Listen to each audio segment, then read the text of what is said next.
Hello សួស្តីអ្នកទាំងអស់គ្នាបាទថ្ងៃនេះគឺខ្ញុំបានទៅកម្មវិធីរបស់ប្អូនប្រុសនៅខេត្តតាកែវហើយក៏បានថតប្លុកទុកជាអនុស្សាវរីយ៍ដែរបងប្អូនទាំងអស់គ្នាបាទនេះជាកម្មវិធីរបស់ប្អូនបាទនៅខេត្តតាកែវបាទឥឡូវចាប់ផ្ដើមចេញទៅហើយបងប្អូនទាំងអស់គ្នាហើយក៏អត់មានអីច្រើនដែរប្លុកនេះគឺខ្លីៗទេនេះយើងមកដល់វងមូលហើយបងប្អូនទាំងអស់ឥឡូវកាត់មកដល់ផ្ទះហើយបងប្អូនទាំងអស់គ្នាបាទមកដល់ផ្ទះហើយយើងបានទៅដល់រោងការហើយឥឡូវយើងបានថតជាមួយកូនកំមុំកូនកន្លោះឥឡូវមកមើលជាក់ស្ដែងកូនកំមុំកូនកន្លោះបានឲ្យគេចាប់បាច់ផ្កាអញ្ចឹងណាបងប្អូនទាំងអស់គ្នាមួយបងមួយអត់នេះកូនដណ្ដើមគ្នាបងតែបងដល់គូដល់មួយបើអ្នក ចា ដល់គូ មួយ ប្រកាសជាមានសំណាងមកយប់នេះ តោះឥឡូវសុំស្រែកមួយបងកុំទាញវាបើតែទាញវារឹតខ្លាំងហើយអាខ្សែហ្នឹង បើយកម្នាក់មួយបើទីបានតែអ្នក single ទេបាទយើងអត់ដឹងថានៅក្នុងសរសៃមួយណាទេបាទបងប្អូនណាដែលទាញបានបាទក៏ដូចជាបាទដល់គូបាទរួមទាំងបានបាទក៏ដូចជាអាំងប៉ាបាទពីគូកន្លោះគូកំបងផងដែរ ចា បាទគេថាអាំងប៉ាបាទចំនួន$50បាទមិញ$100ពិធីក៏ដកទុក$50 បាទ$50ក៏ថាបើចាប់ឲ្យបើពីពិធីក គូកំបងមើលមុខថាច្រើនមែនអត់អីទេបាទខ្ញុំនិយាយលេងទេបាទបានប្រហែលបាទជាទឹកចិត្តរបស់គូកន្លោះគូកំបងទេ ចាបធូវាតិចតិចសិនទៅ បាទឥឡូវសុំបធូបន្តិចមកបងណាបាទសុំអធិស្ឋានទាំងអស់គ្នាបាទបធូមកបាទឡើងចង់ធ្លាក់ខ្ញុំហី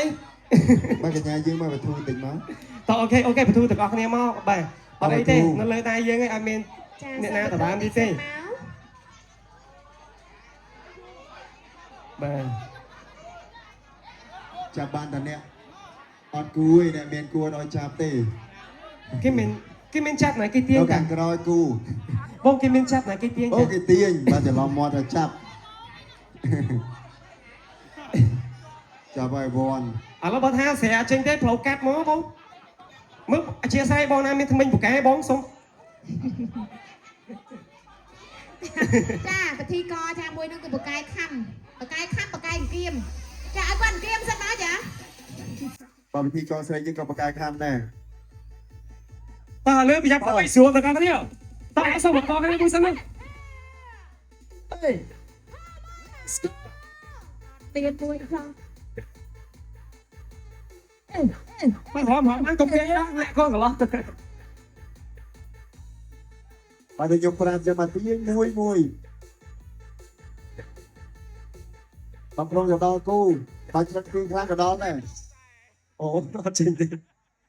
បាទអូឡើយចេញទេបងនោះតើឥឡូវវាជាប់ហ្នឹងសរសៃ